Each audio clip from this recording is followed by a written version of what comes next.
नमस्कार शेतकरी बंधूंनो, माझी शेती माझा अनुभव। आज आपण वेगवेगळ्या पिकांचा अनुभव घेत असताना आज श्रीगोंदा या ठिकाणी आज आपण आलेलो आहेत आणि आपल्या जर अनेक प्रकारच्या पिकांच्या लागवडी होत आहेत आणि अनेक प्रकारच्या पिकांच्या लागवडी होत असताना आपल्याला काहीतरी वेगळ्या पिकाकडे वळणं पण फार महत्त्वाचं आहे आणि तीच परिस्थिती पाहण्यासाठी आज आपण श्रीगोंद्यातील पारगाव या ठिकाणी आलेलो आहोत। आमचे जे काही लडकत बंधू आहेत यांचं अतिशय चांगलं काम या शेतीमध्ये आहे आणि वेगवेगळ्या प्रकारच्या बागा ते उभ्या केल्या आहेत शेतीमध्ये आणि तशाच पद्धतीने वेगवेगळ्या पिकांमध्ये आज जे काय वेगळं पीक आहे त्यांचं त्या वेगळ्या पिकाविषयी माहिती पाहणार ती आहे बोर। त्या बोर लागवडीविषयीचा माहिती पाहणार आहोत। तुम्ही पाहू शकता की अतिशय एका वर्षाचं आतलं हे झाड आहे आणि पूर्ण असं माळीवाणी याला बोर लागलेले आहेत।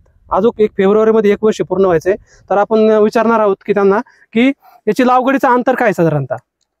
हे लागवडीचं अंतर मी 16/10 वरती केलेलं आहे आणि 15 फेब्रुवारी लागवड झाली।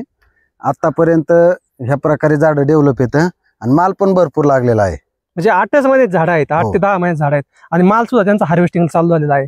आता ही जात कोणती लावलेली आहे आपण साधारणतः? हे रेड ऍपल मधलीच बॉल सुंदरी म्हणून एक नवीन तयार झालेली आहे ती लावलेली आहे। आता हिचा कलर आणि हिला चव कशा पद्धतीची आहे? टेस्ट एकच नंबर, म्हणजे टेस्ट अशी टेस्टच नाही बोरेल दुसऱ्या। टेस्ट एकदम गोड आहे आणि थोडा ना वरून लाल कलर येतो, लालसर कलर येतो, लालसर कलर येतो। पूर्ण बोर नाही लाल होत, पूर्ण थोडा येतो फिकटचा कलर थोडासा।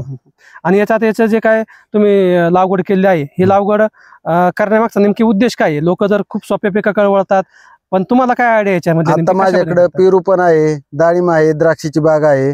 काहीतरी नवीन करायचं, पेरूचं क्षेत्र जास्त वाढत होतं म्हणून बदल करायचा म्हणून हे बोरीची निवड केली मी आणि बोरीची 400 झाडं लावलेली आहेत। बरोबर बरोबर, खूप चांगला उपक्रम। 15 फेब्रुवारी लावलेत, आता किती 7-8 महिन्याचीच बाग आहे पण माल भरपूर लागला आहे। बरोबर आहे, 8 महिन्यामध्ये त्यांच्या झाडाला इतका माल लागलाय। आम्ही पण पाहून आश्चर्यचकित झालो की इतक्या कमी दिवसामध्ये इतका कसं नियोजन होऊ शकतं। तर त्यामध्ये त्यांचा खूप मोठा अनुभव आहे आणि ते पूर्ण तालुकाभर नाही तर जिल्हाभर लोकांना कन्सल्टंट काम करत असतात, लोकांना माहिती देत असतात आणि ते स्वतःच्या शेतात ते प्रयोग राबवतात अगोदर। सगळ्यात महत्त्वाचं म्हणजे त्यांचा अनुभव फार महत्त्वाचा आहे।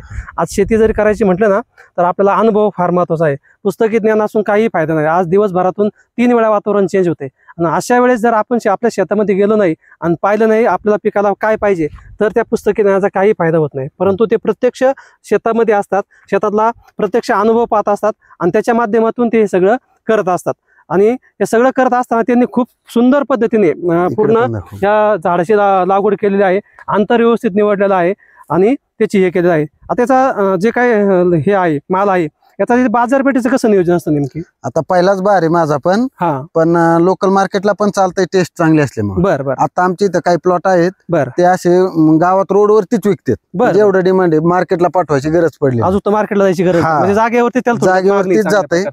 मग आता पुढे बघू आपला चालू झाल्यानंतर पुढचं।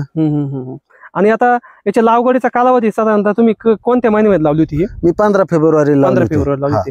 आणि छाटणी कधी असते साधारण त्याची? छाटणी आपल्या मनावरती, आपल्याला कधी बाहेर घ्यायचा त्यावेळी छाटणी, म्हणजे आपण ज्या छाटणीवर त्याच्यानंतर त्याचा बाहेर निघू शकतो। कुठल्या येते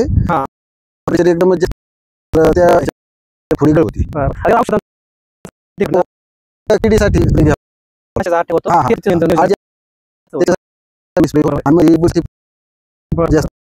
अतिशय चांगल्या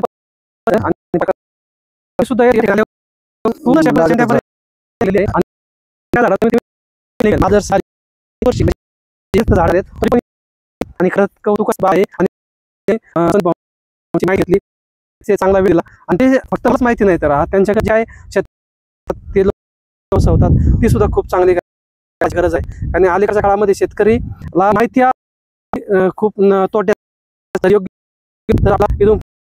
आणि तरी म्हणून जर आपल्याला जर चांगली शेती करायची असेल तर शेतकऱ्यांच्या संपर्क आपल्यापर्यंत पोहोचून घ्या आणि अशाच अधिक माहिती